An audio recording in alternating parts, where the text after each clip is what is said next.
into 1 Kings 5, where we will be starting to study Solomon and his building of the temple. So let's pray and we'll get started. God, thank you so much for just everything you do for us, everything you give us. Lord, thank you for giving us your word.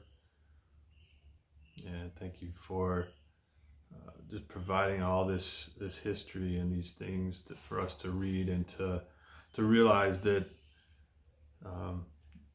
you have been with men, guiding men for years, thousands of years, and we know that you'll continue to guide us, Lord. Just open our hearts and minds to hear from you today. In your name, amen. All right. Chapter 5, verse 1. Now Hiram is a cool name. That's one I can get behind.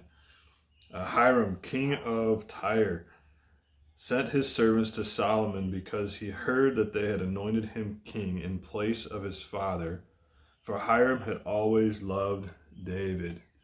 All right, so Hiram is king of Tyre.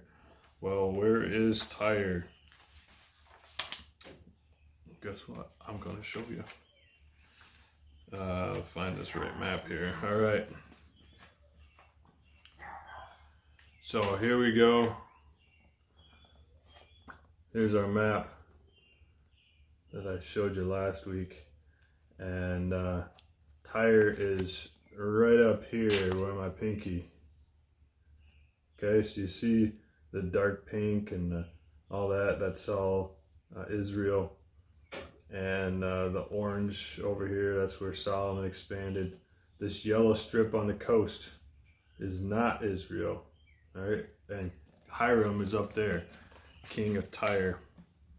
And so he was an ally. He was a friend of David's. And when he heard that David had turned over the throne to Solomon, he sent some of his servants over there to see Solomon. It's one of those things where it probably was like a peace thing, making sure that, hey, we're still good, right? I was good with your dad, and just want to make sure that I'm still good with you, and we want to keep the peace. And so when his servants showed up to Solomon, verse 2, then Solomon sent to Hiram, saying, so Solomon sends a message back to him. You know how my father David could not build a house for the name of the Lord his God because of the wars which were fought against him on every side, until the Lord put his foes under the soles of his feet. But now the Lord my God has given me rest on every side. There is neither adversary nor evil occurrence. And behold, I propose to build a house for the name of the Lord my God, as the Lord spoke to my father David, saying, your son, whom I will set on your throne in your place, he shall build the house for my name. Now therefore command that they cut down cedars for me from Lebanon, and my servants will be with your servants, and I will pay your wages for your servants, according to whatever you say. For you know there is none among us who has skill to cut timber like the Sidonians. So Tyre and Sidon is two names that usually go together in that area. And Sidon is that region that I was showing you, that yellow strip. So Solomon says, hey, I need some wood. And you guys have the wood, plus you have the skilled laborers. I don't have anybody like that in all of Israel, like what you guys have. So I need you guys to provide me with some wood, and I'll pay you for it. You name the price. Which, when you got money, price is no object, doesn't matter. And that's what Solomon was. So let's see what Hiram's response is, verse 7. So it was, when Hiram heard the words of Solomon, that he rejoiced greatly. He was excited. Woo! We're still friends. I still got Israel as an ally here, because Israel is a much larger nation than Sidon was, Tyre. And so he was happy to have Solomon as an ally still. So his response, verse 7, that he rejoiced greatly and said, "Blessed be the Lord this day, for he has given David a wise son over this great people." What does that tell you, his response? Tells me he's a believer. Blessed be the Lord this day. He's thanking God that he's got an ally and that Solomon is a wise person. And so, verse 8, then Hiram sent to Solomon, saying, "I have considered the message which you sent me, and I will do all you desire concerning the cedar and cypress logs.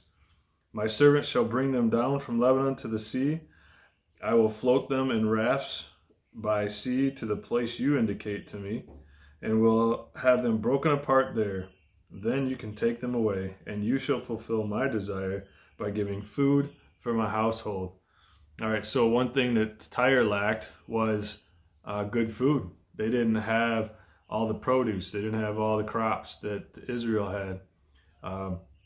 So they made a trade. They just said, "Hey, all right, I'll give you all this wood, and you provide me food." And so Hiram was happy about this.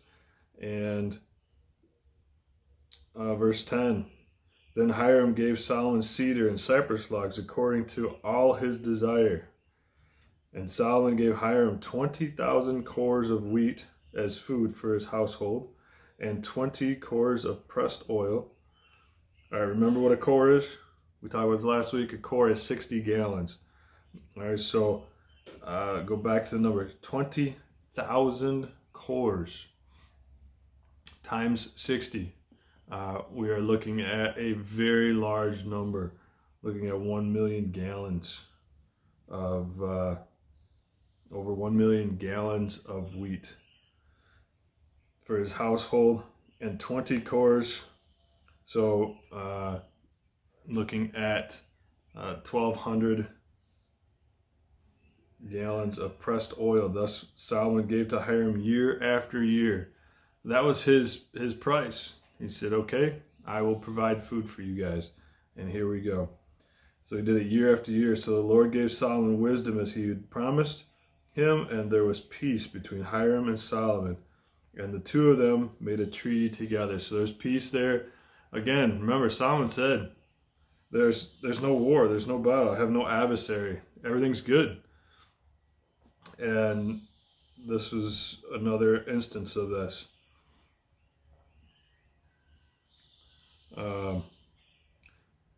So verse 13, this is an interesting little chunk here.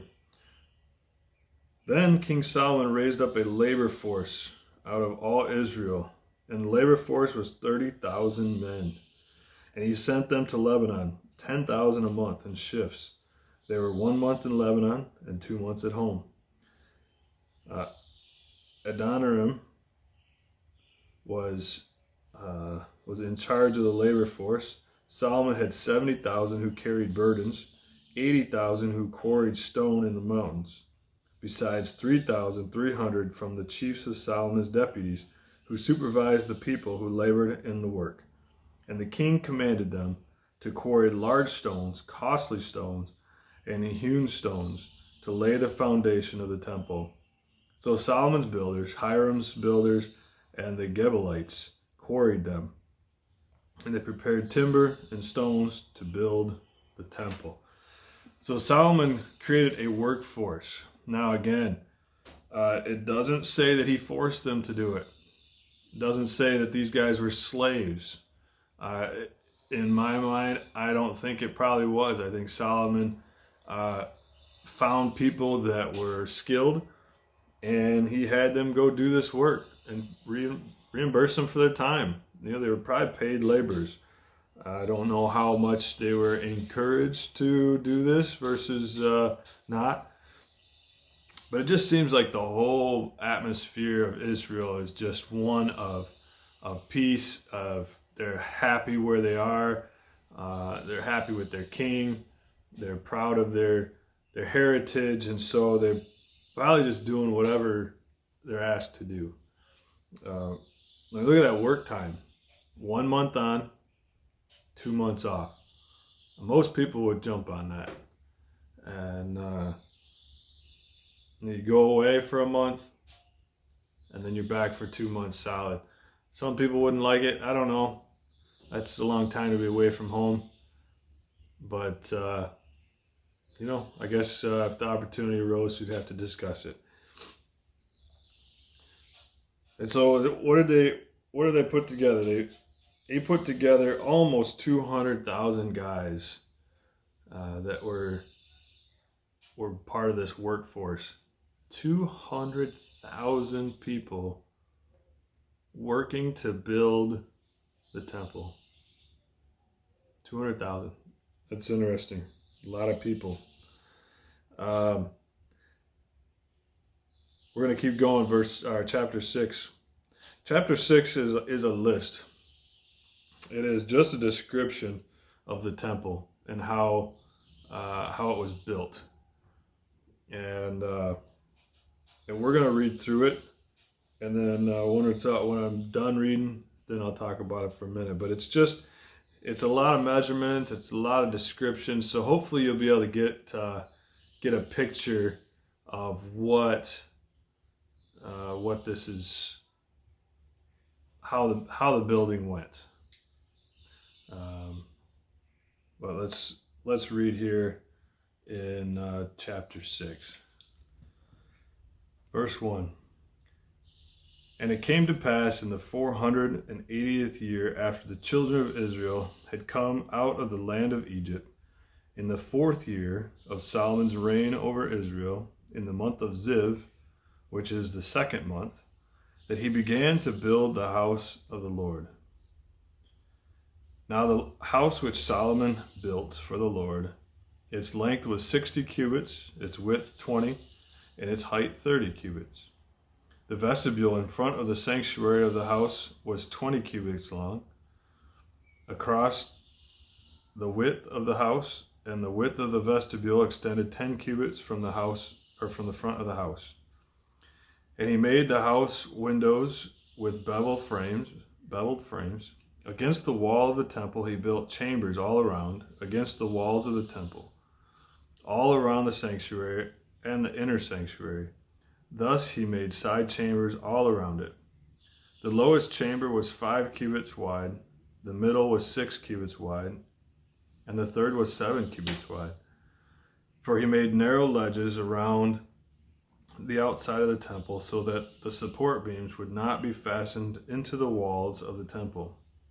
And the temple, when it was being built, was built with stones finished at the quarry, so that no hammer or chisel or any iron tool was heard in the temple while it was being built. So they made the rock, made the stone, chiseled it out, formed it back at the quarry, then they hauled it all the way in. Can you imagine dropping one of those things, like partway there? Oh, gotta go back.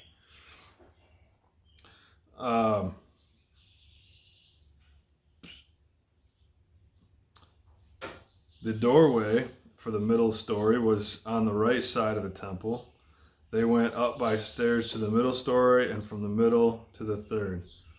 So he built the temple and finished it. And he paneled the temple with beams and boards of cedar. And he built side chambers against the entire temple, each 5 cubits high. They were attached to the temple with cedar beams. Then the word of the Lord came to Solomon, saying, concerning this temple which you are building, if you walk in my statutes, execute my judgments, keep all my commandments, and walk in them, then I will perform my word with you, which I spoke to your father David, and I will dwell among the children of Israel, and will not forsake my people Israel. So Solomon built the temple and finished it. And he built the inside walls of the temple with cedar boards. From the floor of the temple to the ceiling, he paneled the inside with wood, and he covered the floor of the temple with planks of cypress. Then he built the 20-cubit room at the rear of the temple, from floor to ceiling, with cedar boards. He built it inside as the inner sanctuary, as the most holy place. And in front of it, the temple sanctuary was 40 cubits long. The inside of the temple was cedar, carved with ornamental buds and open flowers. All was cedar. There was no stone to be seen. And he prepared the inner sanctuary inside the temple to set the Ark of the Covenant of the Lord there. The inner sanctuary was 20 cubits long, 20 cubits wide, and 20 cubits high. He overlaid it with pure gold and overlaid the altar of cedar.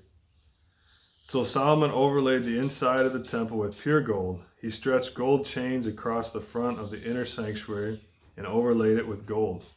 The whole temple he overlaid with gold, until he had finished all the temple. Also he overlaid with gold the entire altar that was by the inner sanctuary. Inside the inner sanctuary he made 2 cherubim of olive wood, each 10 cubits high. One wing of the cherubim was 5 cubits, and the other wing of the cherubim 5 cubits, 10 cubits from the tip of one wing to the tip of the other. And the other cherubim was 10 cubits. Both cherubim were of the same size and shape. The height of one cherubim was 10 cubits, and so was the other cherubim. Then he set the cherubim inside the inner room, and they stretched out the wings of the cherubim so that the wing of the one touched one wall, and the wing of the other cherubim touched the other wall. And their wings touched each other in the middle of the room. Also he overlaid the cherubim with gold. Then he carved all the walls of the temple all around, both the inner and outer sanctuaries, with carved figures of cherubim, palm trees, and open flowers. And the floor of the temple he overlaid with gold, both the inner and outer sanctuaries. For the entrance of the inner sanctuary he made doors of olive wood. The lintel and doorposts were 1/5 of the wall. The 2 doors were of olive wood, and he carved on them figures of cherubim, palm trees, and open flowers, and overlaid them with gold. And he spread gold on the cherubim and on the palm trees. So for the door of the sanctuary he also made doorposts of olive wood, 1/4 of the wall, and the 2 doors were of cypress wood. 2 panels comprised one folding door, and 2 panels comprised the other folding door. Then he carved cherubim, palm trees, and open flowers on them, and overlaid them with gold, applied evenly on the carved wood work. And he built the inner court with 3 rows of hewn stone and a row of cedar beams. In the 4th year, the foundation of the house of the Lord was laid in the month of Ziv. That's what we talked about at the beginning. So the 4th year, and check this, and in the 11th year, in the month of Bul, which is the 8th month, the house was finished in all its detail and according to all its plans. So it was 7 years in the building. 7.5 years. It took them 7 years with how many guys? Almost 200,000 men building this thing. That's a long time. That's a lot of guys. And that's impressive. That had to be a spectacular place. And it was so spectacular, it was called one of the 7 wonders of the world, of the ancient world. And I wanted to do a little recap. So what were the ingredients to building this thing, right? What were the supplies they used? They used stone, cedar, cypress, some olive wood, and gold. Those were the supplies that were described. And as I was reading that, I was thinking, man, what in the world does this thing look like? So, fancy Google, right? I just looked it up. And obviously this is just a drawing. Let me get this so you can see it. You can Google it. But there's one person's drawing. They took what they read and that's what they drew the picture to look like. So this is the whole thing, the temple court. Pretty neat. But I don't see a whole lot of gold in that picture, did you? So then I found this picture here of a breakaway of the building itself. And this is spectacular. Check that picture out. Can you imagine being in a place that amazing? Just the amount of gold there is just incredible. Give you a little picture into Solomon and his world. Obviously, Solomon was all about doing things for God. He did his best. He made this temple for God, and incredible. All right, well, that's what we got for this week. Study into Solomon and his temple, and we will continue on next week, guys. So we will see you later.